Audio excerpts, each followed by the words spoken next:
This is the Detroit Sports Podcast Network.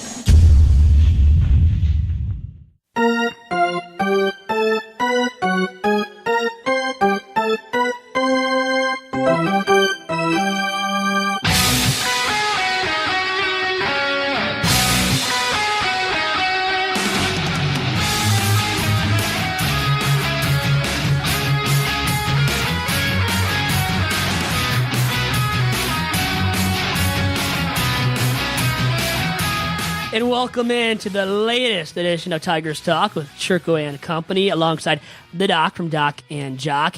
And my brother is in studio as well. Dominic Chirco has graced us with his presence post first semester at Detroit Mercy. The man is studying political science, and he is on the air with us right now as well for episode 71. Sadly but true, he is here. That is a big question. Why? Why the heck is he here? Well, we have some Tigers news and notes to really get into that you haven't really, dove into with us yet, because we talked about White Sox. You were on with us last week. We talked about the Chris Sale acquisition by the Bo Sox, the Adam Eaton acquisition by the Nationals, and how those worked out for those respective ball clubs and the White Sox. Now it's looking at the Tigers and their lack of moves. They were dead silent at the winter meetings, Dominic. And our first topic for today is rehashing that winter meetings conversation once again regarding Avila and company for the Tigers and how they didn't make a move. Now, my question for you, Dom, regarding that is, how disappointed should Tigers fans be about that? I think Tigers fans should be disappointed that the division is for the taking right now, with the Indians balking at Edwin Encarnacion in free agency, the rest of the division either selling or standing pat. We've seen what the White Sox have been doing, selling their main pieces, their big parts, Chris Sale, Adam Eaton, the Royals trading their closer Wade Davis, and then the Tigers beginning the offseason trading Cameron Maybin. And so far the Tigers have missed out on bullpen arms that could solidify an 88-win team, 88-ish win team, but you missed out on Ziegler. That's definitely an issue going forward, is where you're going to get guys to solidify their status like Daniel Norris and Michael Fulmer. How comfortable are you with them being surefire bets to post good seasons? So, Dom, if the Tigers are going for it now, it makes no sense to me whatsoever that they decided to deal Cameron Maybin to the Halos for what they got in return, which was crap. It was diddly squat. It was a pure salary dump. So isn't that confusing to fans such as Doc and I when we see that move, then we see now their new stance on keeping their players, it looks like, unless they get overwhelmed by an offer? Yeah, there's reason to be skeptical of the moves that Avila and company have been responsible for so far. But then again, you look at the situation they're in, and it's a mediocre division right now, and that can work both ways. It could help the team, but it also could, if you see dips in production from guys like Ian Kinsler and even a pitcher like Justin Verlander, then that mediocrity goes with them too. So really the mediocrity increases. The Tigers are mediocre, you're saying, right? If Ian Kinsler drops his production from last year, JV drops off a little bit. V-Mart, who I expect to drop off significantly, Dom, what do you think about, well, I just named the guy, V-Mart, him and his production dropping off significantly in 2017? Well, yeah, he's approaching age 40. Obviously, there's issues with his knees, both knees. He's had surgery on prior seasons, so he's not too far off removed from that. And last year, we saw the knee was bugging him a lot. He had struggled lifting the ball for a while there.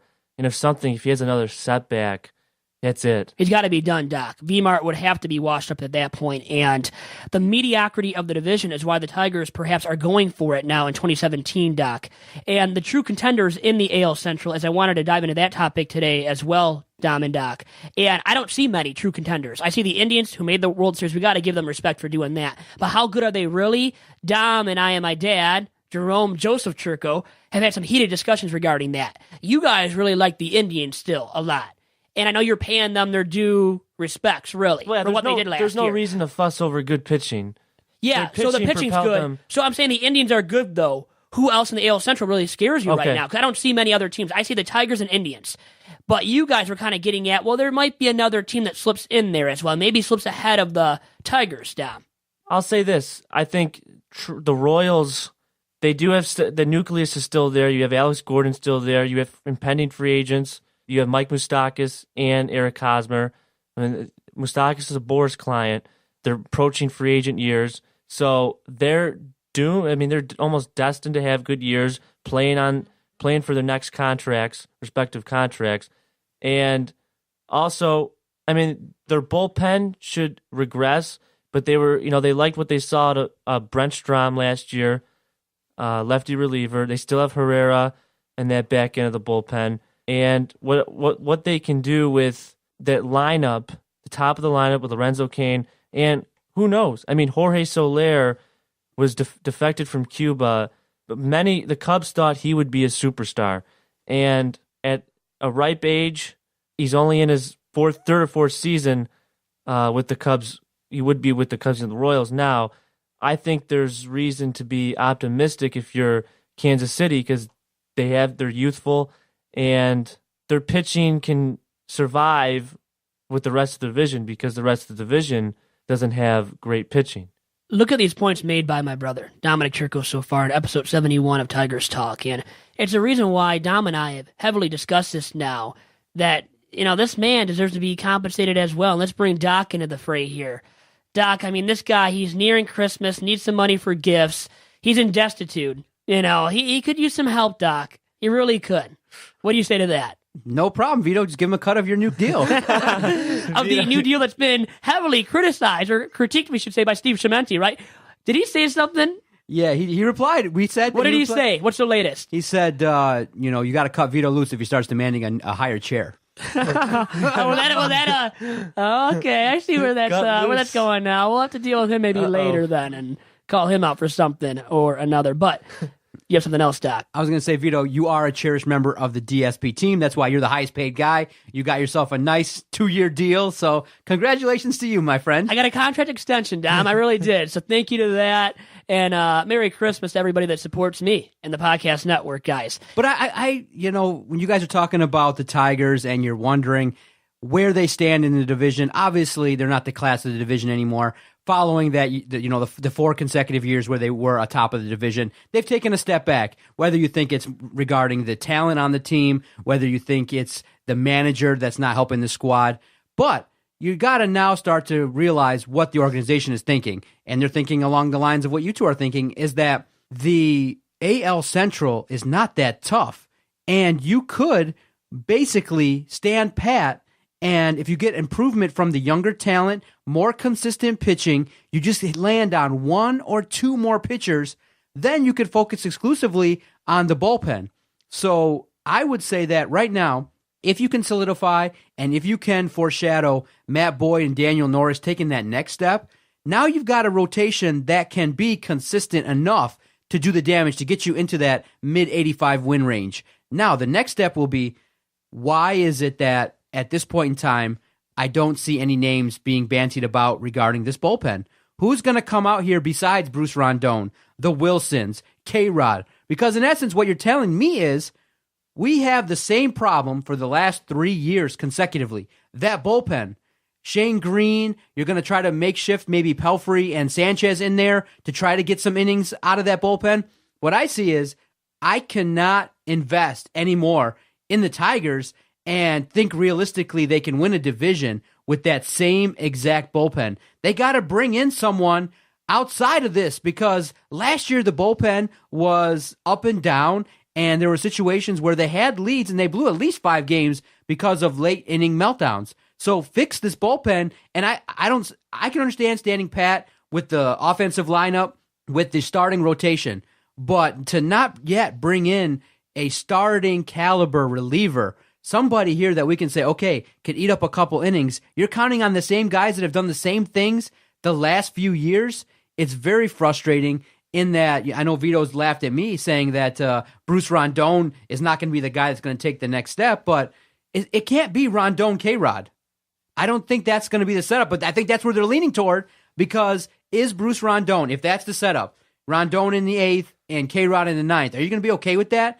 More oftentimes than not, I'm not sure about that. Yeah, it can't be purely K-Rod, Rondon, then pray for rain. as you can say with a rotation that's weak, well, the Tigers' bullpen is so weak that really, who else do you have to rely upon? And I would like to have somebody else there that can have that late inning presence as a reliable late inning presence. And what they need to do simply is upgrade the bullpen, as you just noted, Doc, and do it on the cheap. They can get a veteran lefty or two. Start with signing Boone Logan, who I've brought up before. So sign him, as I've said. So Tigers, if you're listening to this, which I know you are, you listen to every single episode. So Avila, do that for me. Sign Boone Logan, and then.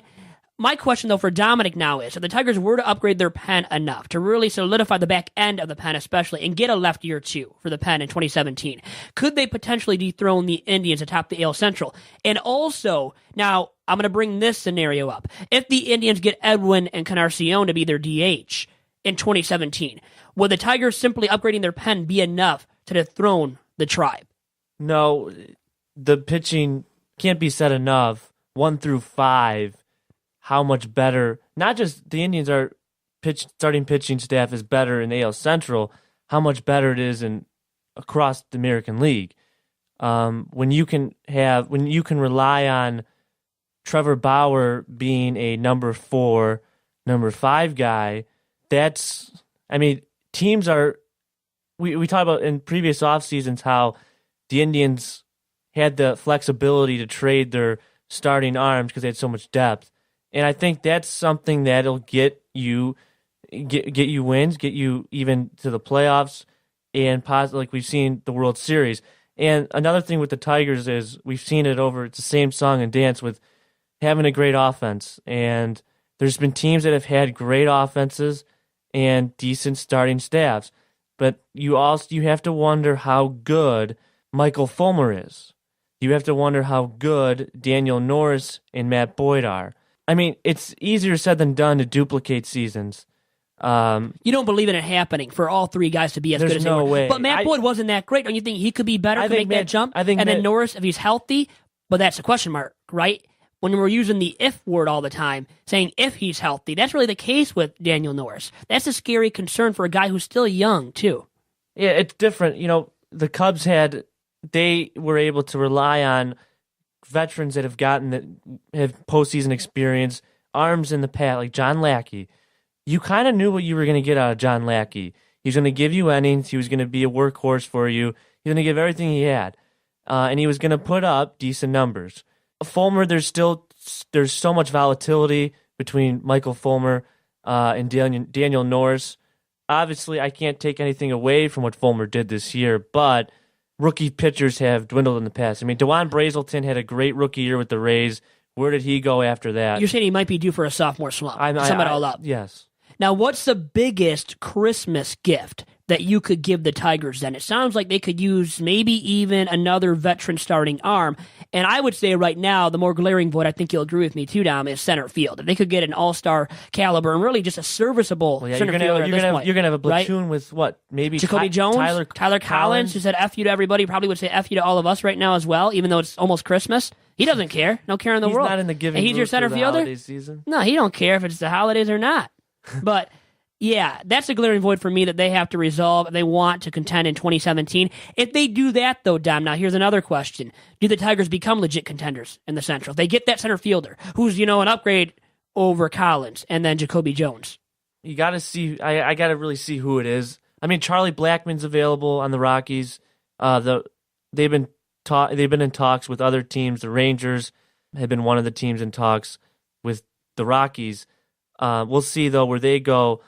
It depends on how much of an upgrade it is, because who can you trade to give up? The Tigers don't have a lot to give up. That's the problem, too. They really can't upgrade via trade. Now, getting a center fielder on the cheap, who would it be that's out on the open market? Austin Jackson is still available, right? I think he is. Ajax. Hey, do you go out and get him because he's a best-case scenario for you when you look at your internal options, which include the likes of Anthony Ghost, we didn't mention yet as well, who's like the scum of the earth at this point for the Tigers. Of guys that have major league experience in their past, he's like the scum of the roster in terms of that. So you can't give the job to him. So ultimately, Doc, how big of a concern for you is that center field void? And could you see it preventing the Tigers from winning a division title, or at least just making the playoffs in 2017? Okay, I understand the concept of what they're trying to do, obviously, in terms of payroll management. They got to see guys progress. And so now you have a situation where you're counting on Jacoby Jones or maybe a platoon of guys to handle the job. I'm not so certain that's going to probably end up being the case as the season progresses. Obviously, they want to see Jacoby Jones at the start of the year win the job outright. And I do think that he's got talent, but the biggest thing that we have yet to see is consistency. When he came onto the Tigers, he had a couple of key at-bats, a couple of key RBIs, and he was an integral part of that lineup. But then, as pitchers got used to him, as he kind of progressed in his rookie season, he didn't do all that great. And what I want to see with Jacoby Jones is consistency and how's he going to play in the outfield, because that's a key position out there, and one that when you scale back, could that cost you runs? What did we say last year in the podcast regarding what the Tigers were able to do in terms of their defensive WAR numbers? Mm-hmm. They were horrible. They were giving up so many runs. They missed so many cutoffs, and those runs added up in terms of their outfield performance. In terms of defense was atrocious last year. They got to get an upgrade. So what do I see happening? I think Jacoby Jones is going to start off and get every ample opportunity to get a chance to earn that job, but I'm not so certain that by the time of the All-Star break that he's going to be the everyday center fielder. We might be talking about maybe someone from the minors or going out and getting somebody. See, if Jones is your starting center fielder, that puts you in second place or third place, maybe even in the Central right away. To me, Dom, what do you say to that? Yeah, and to what Doc said. I think a lot of it has to do with the direction that they want to go, and I really think, I mean, if you frame what Avila said about the offseason, the White Sox moves, he said, well, they were able to move those guys because they had favorable contracts. They were able to sell their pieces and get young talent, get that infusion of young talent. And I think that's what the Tigers want to do. And this is where you can also say that, well, maybe since they're standing pat, we haven't heard too much activity before about in the reliever market. They really weren't into it that much. I don't know. There could be. I think Kinsler. The Dodgers have a second base need. If they don't meet the Twins' need for Brian Dozier. Well, the thing is, too, who would you rather have of those two? I think still easily you could say almost Kinsler, right? Dozier is younger. How much younger? He's younger. He's got that going for him, and maybe he does have a lesser contract, right? You know, less expensive. Yes. So he has that going for him as well. And you might think Kinsler's on the downside of his career, perhaps based on his second half numbers too. But again, if you're the Dodgers, who do you go and get down with those two guys? The Dodgers don't have a second baseman right now. They traded Howard Kendrick, Chase Utley, gone. So they're gonna. I think if the chips are there, and you whiff on Dozier, there's going to be pressure going late into the offseason to want to get a second baseman. And if Kinsler's still there, I have a feeling that the Tigers would be willing to fold on this season, trade Kinsler, and then, because listen, I mean, JD Martinez is not arbitration eligible for too long. If you're looking into the future, I mean, are you going to be able to sign JD to a big contract? He's going to be worth a lot of money. So I think there's issues there too. Yeah, they can piecemeal the team together, but you can say center field here, but they might have to bite the bullet with an Alex Presley, a Tyler Collins, or Jacoby Jones in center field. It's unfortunate, but this is what, I mean, Avila's hinted at that. And then right away, I mean, it's almost like making a statement on that we're going to do everything we can to shed payroll.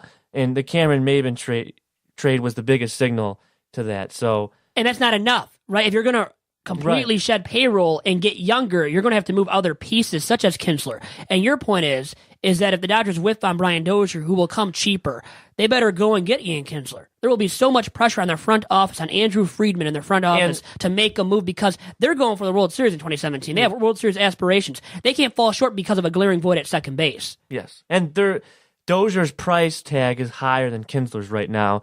They talked about Jose De Leon in the package. Oh, so yeah, let me correct myself. It's based on the fact that he's cheaper, right, and younger. So even though Kinsler has more the overall, we know, all-star appearances, overall numbers, they're looking at Dozier for the future as well, not for just the present. But couldn't you make the argument almost for the present?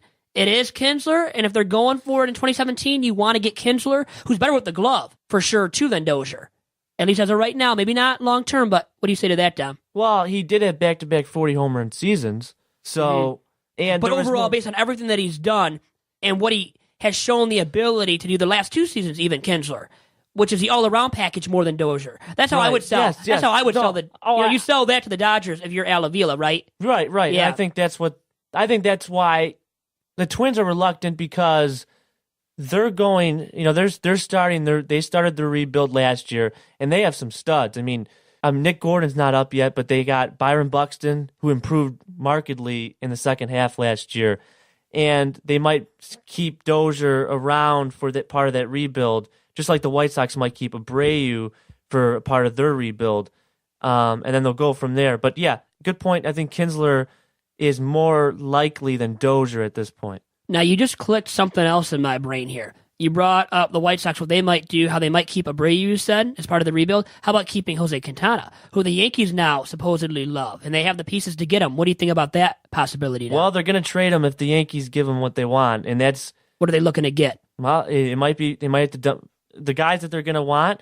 On first talks, you're going to want Gleyber Torres, who they just picked up, Clint Frazier, obviously Severino is going to be a name that's going to be thrown around. Who struggled in the bigs. But you're getting younger there. For the White Sox sake, they're going to look at, I think now they're going to target more position players. We'll see where, I mean, the thing with the Yankees is they embraced the rebuild earlier during the season. They brought up Aaron Judge last year. We know about Austin Murphy at first base. And I don't know. I know the Yankees will do as much as they can to get Quintana. They want another arm. But if you're the White Sox, they're going to look for the best they can. And I think it's now on to because the pitching prospects are a big enigma. So it's on onus on the Rick Hahn, the White Sox, to do work for position prospects. And I think we'll see. But Gleyber Torres, they might have to bite the bullet there. The White Sox have been looking at the number one prospect for every team in a deal for Quintana. The Astros, they were looking at Francis Martes. They were looking at Kyle Tucker. Kyle Tucker's an outfield prospect, Preston Tucker's younger brother. So we'll see where the White Sox go with that. But like I said, if the deal's there, they're going to trade him. There's no question. But and the reason why I said before that the White Sox might hold on to Quintana until the trade deadline is the price is too high, and the price will come down for the July 31st non-waiver deadline. Quintana or Quintana? How do you properly enunciate it? I had something happened to me earlier with pronouncing a name. I couldn't figure it out. I'm going to ask Doc if he can pronounce the name after this commercial break. And also, we've got to talk about what Christmas gift with the White Sox, and what is the Christmas gift they're looking to get right now that could further progress their rebuild? And then the Tigers and the rest of the AL Central, what are those clubs looking to get in terms of Christmas gifts as well? We'll talk about all of that after this quick commercial break on Tigers Talk with Chirco and Company. Happy holidays. It's Vito Chirco from Top Cat Sales in downtown Royal Oak. Are you looking for team apparel for your high school, your club sports team, or your corporation? Well, if so, then look no further than Top Cat Sales, located on the east side of Main Street in downtown Royal Oak between 11 and 12 Mile. Through founder and former University of Michigan quarterback John Wangler's leadership, Top Cat Sales has developed a tradition of selling and distributing custom Adidas team apparel with the very highest quality and the very best service. So get your organization, your school, or club team all in with Adidas today by going online to TopCatTeamSales.com.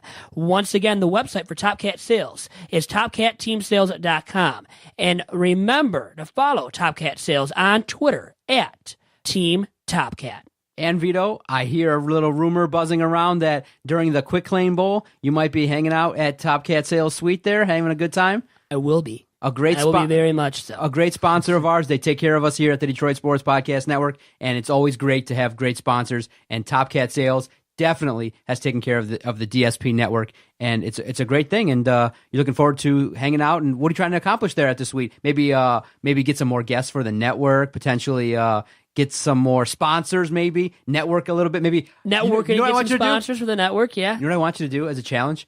I want you to hop into the next suite and see what's going on. just go next door and be like, hey, what's going on? Because I don't think people are going to shoo you away. Go next door and be like, hey, I'm Vito. I'm with Top Cat Sales, or I'm hanging out here. What's going on? And maybe try it and see what happens. I can check in, make some deals happen, make some stuff happen for the network. I know John would love that to happen as well. Some great deals to happen for the network, and get to know some people, rub some elbows with some other people from other entities and other walks of life, right? You never know. That could be the case at the Quick Lane Bowl. And Doc, thank you, as you said, to Top Cat Sales and what it has done, serving us well, and I hope we've served Top Cat Sales as well in the process. Yes, sir, Vito. Always great to have great sponsors, and Top Cat Sales is definitely one of them. And we want to thank all the sponsors affiliated with the network.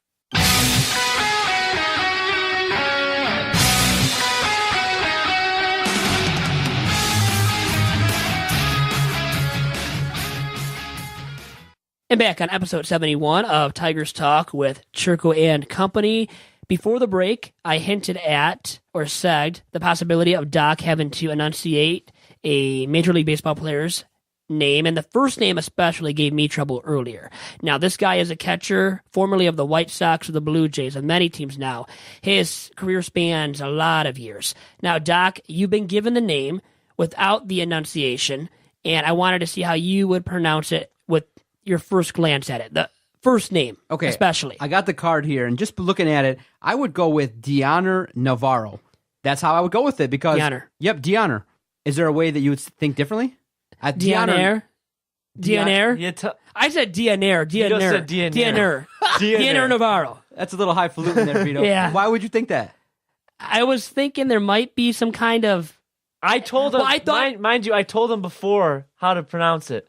See, Vito, what and then under pressure, I had the voicemail going. I asked Dominic during the voicemail. I muted him, and I asked him, then got it, and then said in the voicemail. Said Dioner. I said it a little bit off, obviously. Do they teach you English over there at Mercy? I hope they do. 'Cause I don't know if I learned enough. When I'm looking at the card, the first thing you do is just, with the simple enunciation, is you just sound the letters out. Dioner. That's how you spell his name, and it's Dioner. That would be the first. Now, if it was different, I could say okay, but I think that when you pronounce a name, you just go with the easiest option, Dioner Navarro. See, I thought the name was actually, before even looking him up, I thought it was Dioner or... Okay, I would give you that if there was like a hyphen above his eye. See, that's what I did. I used an accent like in my mind. I put that into my mind. That little mark on the top of one of the letters telling you the tilde, right? In Spanish is what it's called. I think it's tilde anyways, right? So I thought that there would be an accent, and I enunciated the first name as such. So that's where I messed up, and I felt bad about it. I thought Doc would make me feel good by messing it up himself. He looked at it, and I was under pressure, like I said. The voicemail was going. I thought, I got to just say, nothing clicked in my head at that minute. So under pressure, I succumbed to it at that point in time earlier Tuesday. Dude, that's awesome. Good stuff. But anyways, about Navarro. Now, the reason why I was looking him up, I was trying to get some intel on these backup catcher options for the Tigers. And one of the guys that could be a backup catcher that they go out and get this offseason is Navarro. So I like him. Let's see now how you guys like him and some other guys that I put into our show outline for this week's podcast. And Navarro is the first guy that I want to bring up. Dom, what do you think about him being a candidate to be the backup for the Tigers? Backup catcher, that is, in 2017. Yeah, for a backup catcher, you're looking at a guy that can hit more than your starter if your starter is defensive-minded, defensive-oriented, who struggles hitting. And Dioner Navarro's splits from the left side of the plate last year were not very good. He's had trouble both sides of the plate prior to his career, and with the White Sox last year. Another thing with him is he's not a defensive-oriented catcher, defensive-minded catcher. He did have trouble pitch framing last year. If you're looking for other catchers, Jason Castro was the big fish. I think if you're looking for a little bit of both, offense and defense, who has some pop from the left side. But the Tigers can go... It's difficult because James McCann is a young catcher, and...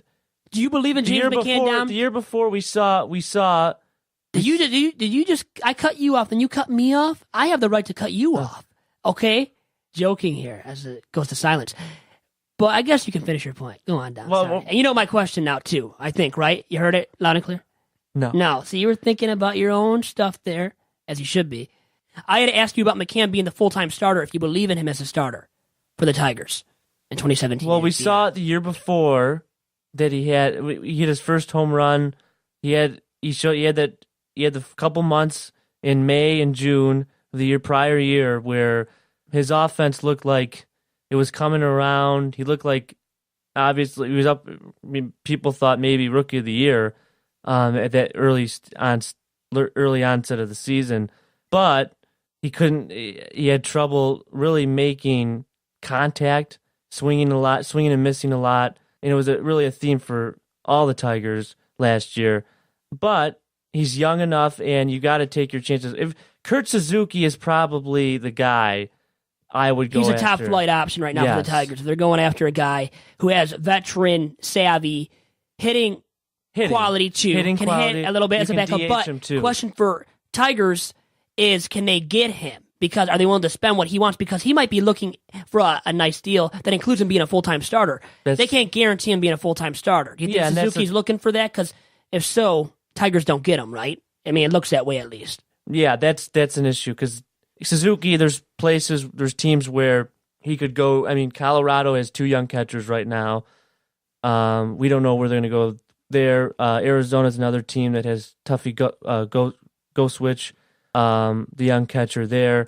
There's other teams too that could use. I mean, Tucker Barnhart in Cincinnati.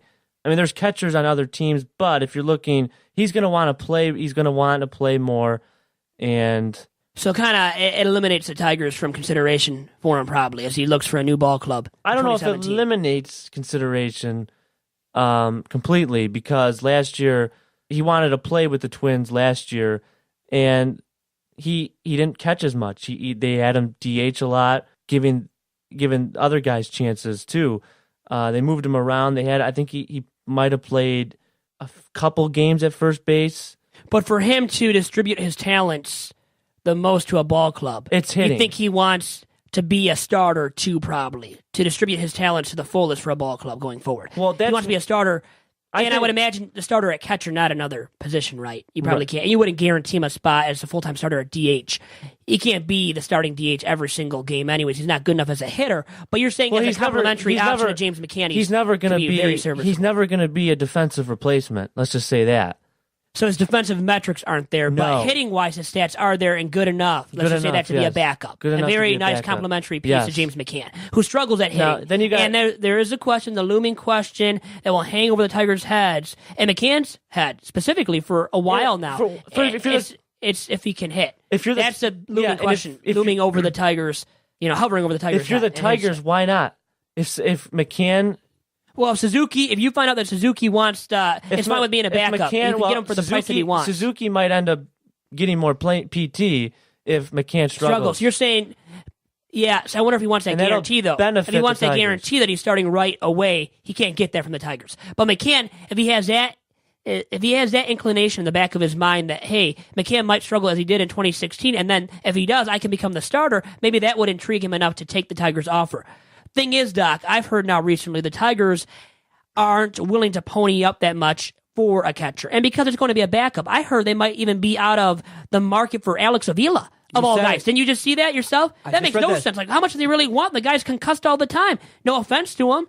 It's unbelievable right now that you're kind of in a situation where you might not get the best backup catcher because of finances. You're trying to pigeonhole the scenario in terms of trying to get a guy that can produce but that's a little bit more cost-effective. So it's going to be tough to see who they're targeting. And I guess I wanted to ask you, when you look at the Tigers and you're looking at what they're trying to do, given the fact that we're talking about, how they compare to the Central, and given the fact that we're looking at guys to kind of improve, the backup catcher obviously was a big mistake last year in terms of Salty, in that you gave him some money and you signed him, but he batted under 200. He had some heroics, but in the end, there was problems because McCann got hurt. So we're hoping that McCann can stay healthy throughout the course of the next season, because if he doesn't, that backup catcher role is going to be more important than I think they want it to be.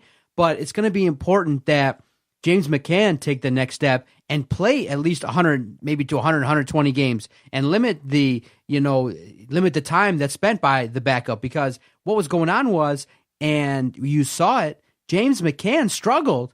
And that's why Salty was put in there, because of his big bat, being that he was left-handed. It was an advantageous situation to put him in certain spots against certain pitchers. But I think James McCann needs to take the next step and not allow any kind of backup that comes in here to play. And so you asked your brother, I'm going to ask you, how confident are you that James McCann is going to step up?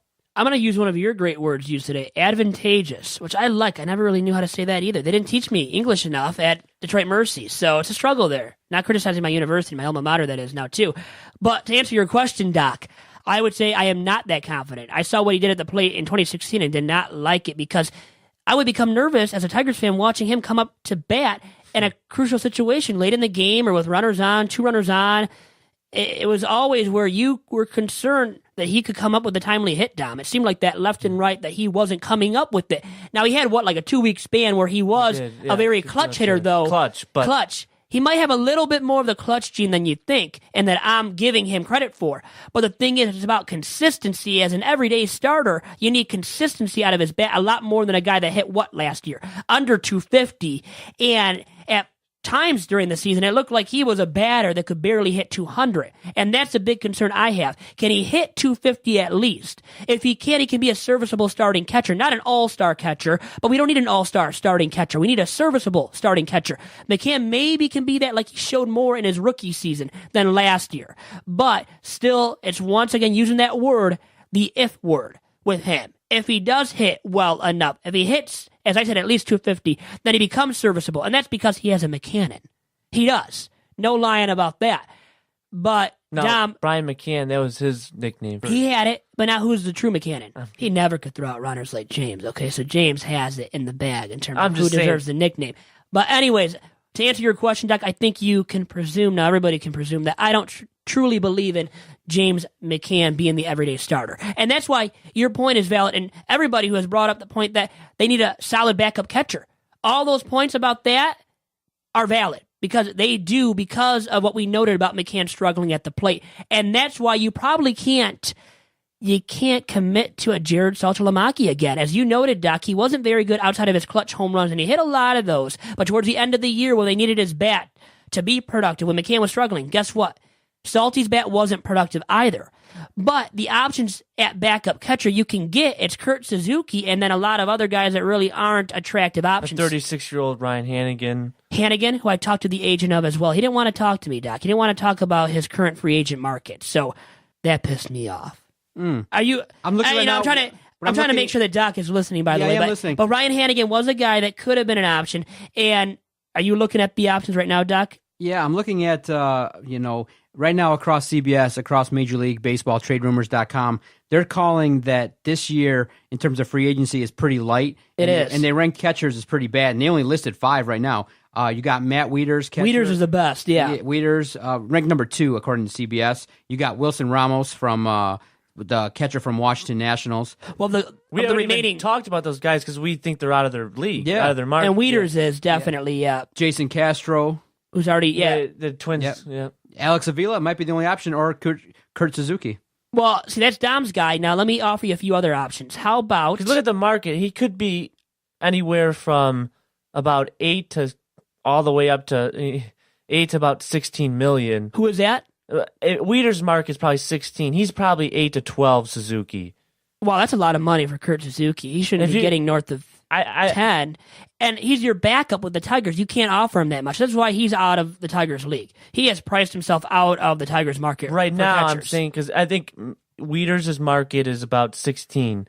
So he's north of 10, at least north of 12. Probably north of 12 easily. Who, Matt Wieters Suzuki? is. Matt Wieters, north of 12. Yeah. Right now. And I think, as the offseason progresses, Suzuki, I mean, you could probably nab him for around 5 to 6. Yeah, he might come down because he has to come down because nobody's out there. And Wieters might not get as much. So. But also because the catching market is so weak, it has been progressing so slow, Wieters might actually get more than you think. Yeah. That's why he probably will get north of 12 easily. Kurt Suzuki, I don't think is in that same department. Well, I think you're getting at that too, but he's the best of the rest. His peak is between 8 and 12. Okay, Suzuki, yeah, fair to say. Now, Alex Avila, why do you think he's pricing himself out of the Tigers market for catchers right now, Dom? How much do you think Avila's looking for? And how much do you think he'll get? Answer those 2 questions then. How much do you think he's looking for, and how much do you think he'll get? Well, how much did they shed for Maven? That was a $9 million contract option, so they should have money. They should have some money for a backup catcher. Yeah. If you go off that. But then I bring up to a point where they're going to try to win from within, use guys like bullpen arms, Shane Green. Verhagen was hurt last year. He'll bounce back. And I think maybe, just maybe, that they want to rebuild. They were unable to trade their chips. There wasn't too much of a market for Miggy.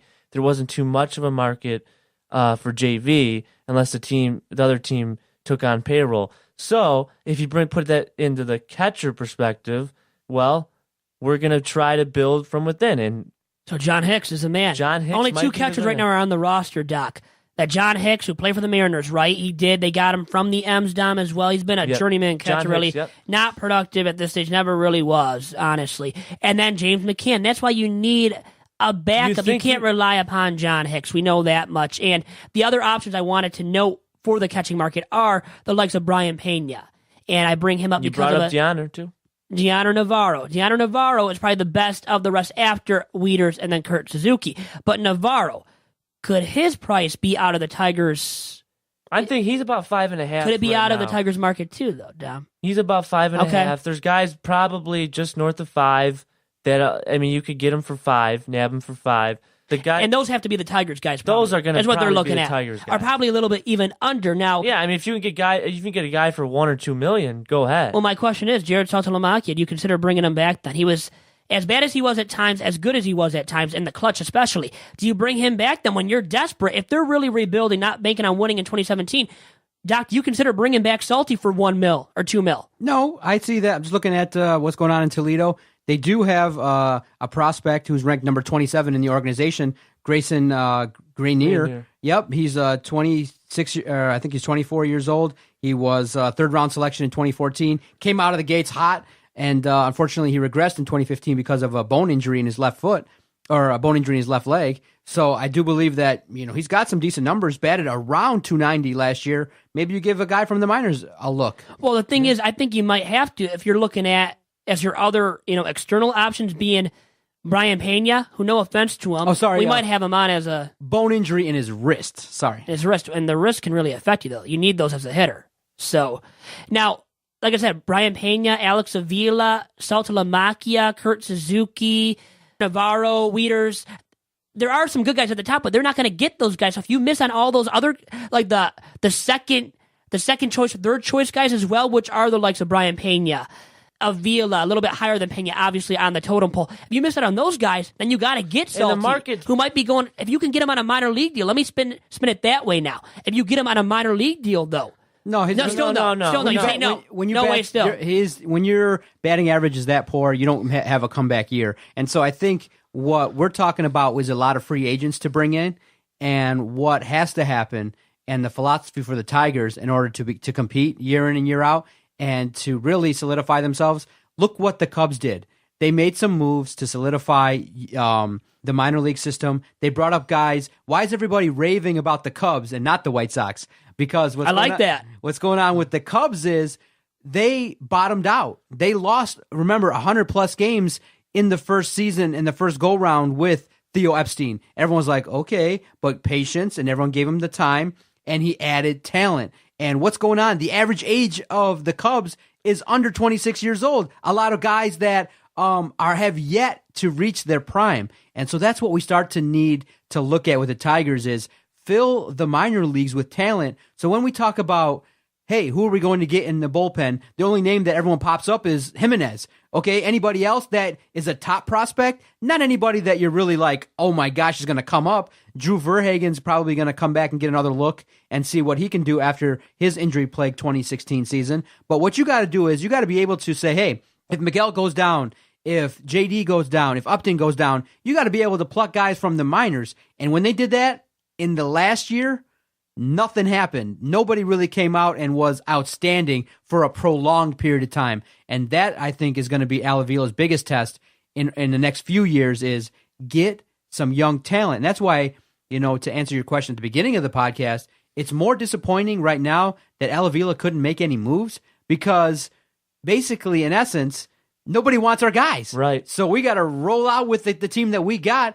But it might be a blessing in disguise. Now, no, it's not a blessing in disguise because for the Tigers in 2017, only for one season. I'm not saying long term. I know long term it affects. If there's any injuries, or let's say, for example, McCann slumps, there's nobody like a superstar waiting in terms of a guy that's pushing McCann. Is there a superstar right now in the minors outside of Jimenez that people are buzzing about? Well, not really. People are buzzing about Matt Manning, but he ain't coming up until 2018, 2019. So There is buzz about They Manning. need to build depth within their farm system. They're There not is- going to go anywhere in the long term without that happening. Maybe for one season in 2017. That's what I'm trying to say. But my point is a little bit invalid when you look at if they just purely stand pat. Well, guess what? They have no depth. Did you say invalid? Invalid.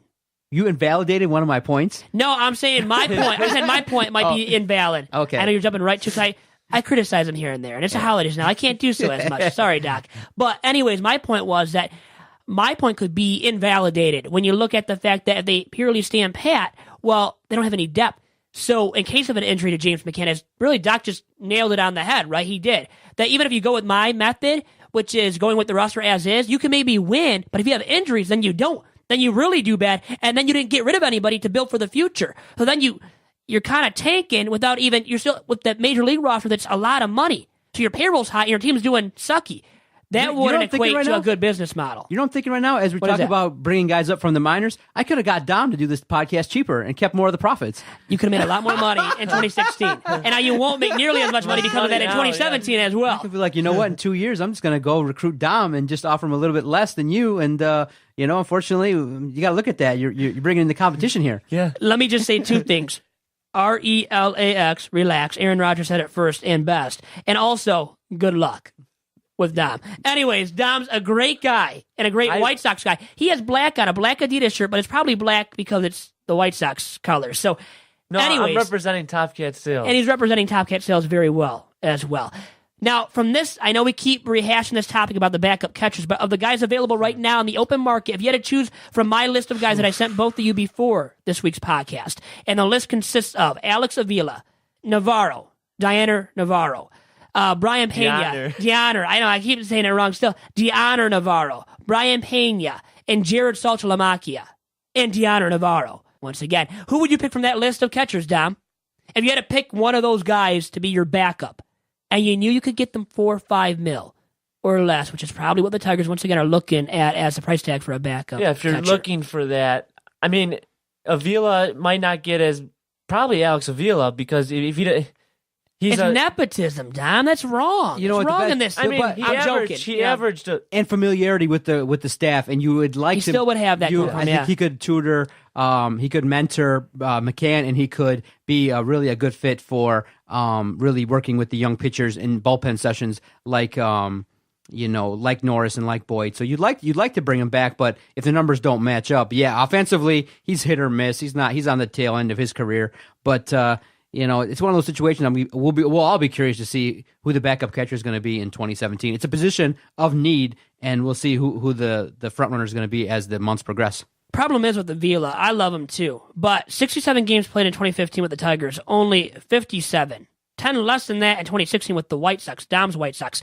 That concerns me, and then it leads to this. Big Vito's over-under, really quick for both you guys.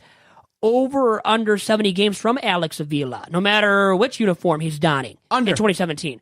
I think you could he's easily going under, almost say especially if that. he's backup catcher. He's gonna. I think you might have him. I mean, he can do a bevy of things too. With the like Doc said about the pitching staff. There's a report with Verlander too, A nice report, right? and he's a nice report with McCann. But Rapport. I think.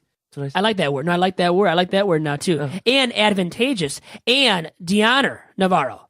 Yes. There we go. We nailed it there, down with that. Now, wanted to move on to giving out some Christmas gifts because we have a big budget here. Now that Doc is paying me not enough or too much, you pick which stance you take. And Steve Cementi, we know what he thinks. But anyways, Christmas gifts. Dom Chirco, we're going to go from AL Central team to team. So all 5 teams looking at and what Christmas gift would best suit that ball club. Let's go first with, how about we go first with the Twinkies, who could use a few Christmas gifts, it seems like. Well, the Twins could use. What would you give them? If you were Santa right now, Dom, and feeling very nice. I would give them a. I would give them a team ERA under 3, or a team ERA under 3.3. How about 3.35. this about the rotation last year, Dom? I know you know this too. Irvin Santana had a 3.38 ERA. The rest of that rotation, above 5. 5, yeah. Filthy bad. Doc, I want to ask you now. Actually, you know what? Let me go to Dom's White Sox. Dom, what do you think about the White Sox and what they could use as a Christmas gift? They've already got a few nice Christmas gifts. Yohan Moncada to start. And Lucas Giolito or Lito. There's another enunciation problem we have there. It looks like Giolito, but I think it's Giolito. People say Giolito a lot. Lucas. Anyways, Dom. Well, the White Sox, again, you could pony up on the starting pitching, but I'm going to say for the White Sox going into next year, we don't think they're going to compete, but my Christmas gift is a progression from Carlos Rodon this year. He's cut down the walks, and I think you're going to have a frontline starter for the future and for that rotation for the future. Beautiful. Now the Royals. The Royals, my Christmas gift is a superstar Jorge Soler. My Christmas You would gift, love to see the Cubs kind of get dissed by Soler in Royals blue. You would like to see that, even though Casey's a rival of our White Sox. Your White Sox are Tigers, Doc and I's, that is. You would like to see him kind of succeed because he was a North Sider, and they got rid of him, thinking they're upgrading with Wade Davis, which maybe they are. Maybe. But losing Soler, right? Remember Wade Davis's forearm last year when he What came if he gets back? hurt, right? You're kind of warning those North Siders, and Dom wants to see that happen, I think, a little bit. Not to say we want to see somebody get injured. They chose Almora over Soler. Yeah, Soler might be the better guy to keep for the future, and the Royals might benefit big time. Right. Now, I'll ask... And 9 years, too. 9 years. Now, the team that finished in second place, I think we both know who that was in the Central last year. The Detroit Tigers, Doc. What's the Christmas gift that you would give to the Tigers right now if you were Santa? If I'm Santa, I give Al Avila a book. And the book title is The Art of the Deal. Donald Trump.